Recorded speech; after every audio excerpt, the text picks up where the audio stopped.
Anoman di dalam menjalankan tugas itu dia tidak pernah hitung-hitungan. Yang penting dia melakukan yang terbaik, yang dapat menyenangkan, membahagiakan, dan tidak bertentangan dengan dharma. Itulah yang dilakukan oleh Anoman. Kalau saja kita mentargetkan hasil, lalu tidak tercapai, tidak terpenuhi hasil itu, bisa-bisa dihinggapi penyakit 5S, stres, stroke, setre, sedut, dan bahkan bisa sampai kesegaran. Om Swastiastu.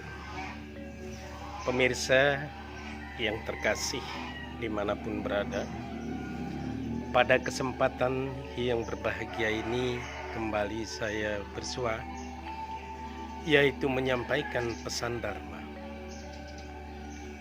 Pemirsa yang terkasih, kali ini saya mengambil judul yaitu Sewanam, yaitu pelayanan yang penuh ketulusan, yang penuh keikhlasan, dan tanpa pamrih.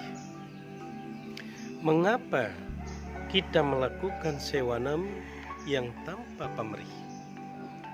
Ada salah satu sabda Tuhan yang terungkap di dalam Pancamaweda, Adi ayat 2 sloka 47. Karmane ewadikaraste palasu kadacana makarma pala hetukur mate sangistik akarmani. Laksanakanlah kewajibanmu terlebih dahulu, bukan hasil yang kau pikirkan, dan tidak semata-mata pahala menjadi motifmu, serta jangan berdiam diri. Arti dari sloka ini adalah sangat indah sekali, pemirsa yang budiman. Kalau saja kita mentargetkan hasil, lalu tidak tercapai, tidak terpenuhi hasil itu, bisa-bisa dihinggapi penyakit 5S, stres, stroke, setre, sedut, dan bahkan bisa sampai kesegaran. Nah, oleh sebab itulah Brahman menyerukan hal itu, mengajarkan kepada kita untuk selalu kreatif, ulet, tekun, disiplin, inovatif, tauladan dalam mengerjakan segala hal, tetapi kita tidak menghitung berapa banyaknya pahala atau hasil yang dinilai itu, untuk menghindari penyakit 5S tadi. Pemirsa yang terkasih dimanapun berada, kali ini saya dapat mengambil satu contoh pelayanan yang tulus, yang sangat ikhlas, tanpa pamrih, yaitu dilakukan oleh Anoman kepada Sri Rama. Anoman di dalam menjalankan tugas itu dia tidak pernah hitung-hitungan. Yang penting dia melakukan yang terbaik, yang dapat menyenangkan, membahagiakan, dan tidak bertentangan dengan dharma. Itulah yang dilakukan oleh Anoman. Pemirsa yang terkasih, setelah terjadinya pertempuran yang sangat dahsyat sekali, maka para pejuang ataupun yang berjasa mengabdi kepada Rama pada saat itu, Dewi Sita membagikan hadiah kepada semua pejuang maupun prajurit yang berlaga di medan perang itu.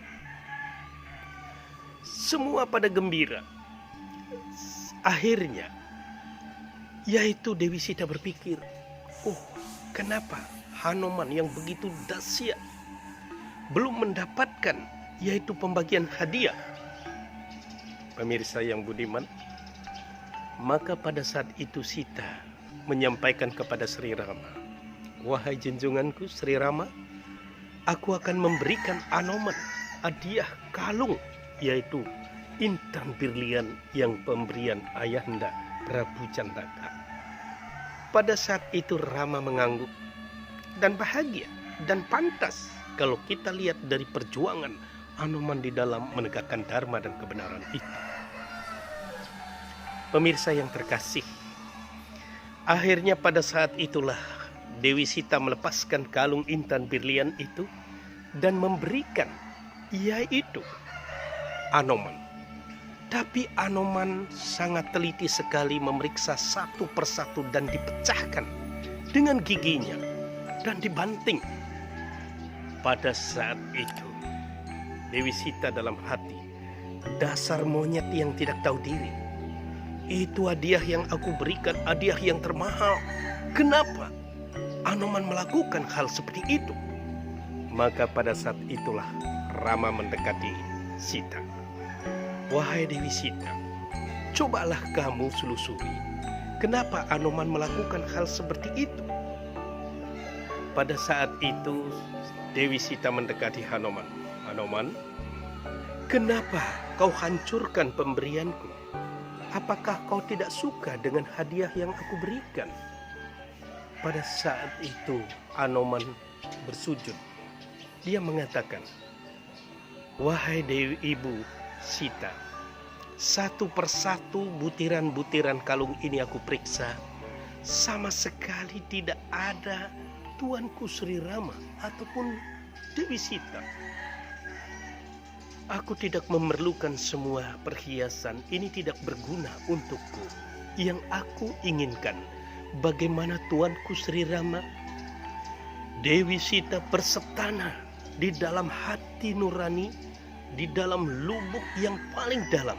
Itulah yang hamba inginkan, Ibu Dewi Sita.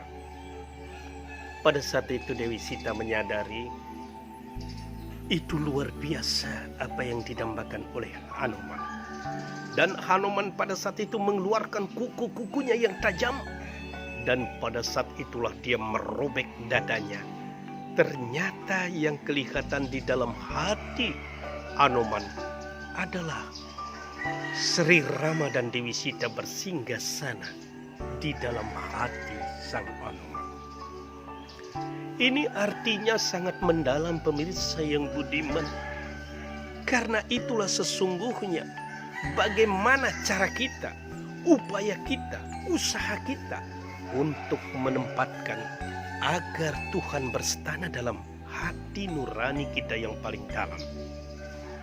Karena itulah Brahman bersabda, Tuhan bersabda di dalam Rigveda Mandala 1 Sukta 91 mantra 13, Soma rarandi no herti gaya waswa Maria iwa sua oki, yang artinya, oh Tuhan yang maha pengasih, bersetanalah pada hati nurani kami.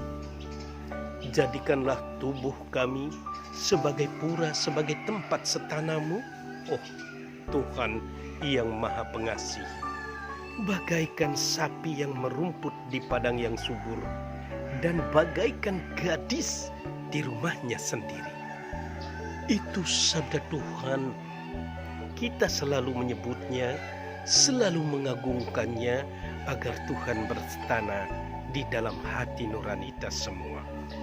Itulah sebabnya orang-orang suci kita, maharsi-maharsi kita, dari Bharadwaja, Magni, Wiswamitra, Wasita, Krita, Aptrip, Markandia, Agastya, Narada, Durwasa, semua orang-orang suci kita menyerukan, where there is bliss, there is God.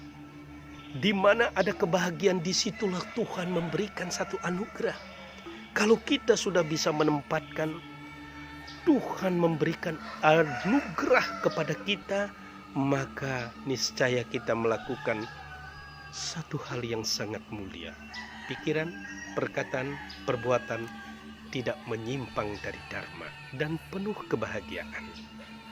Pemirsa yang budiman dimanapun berada, semoga video singkat ini bermanfaat bagi dunia dan akhirat.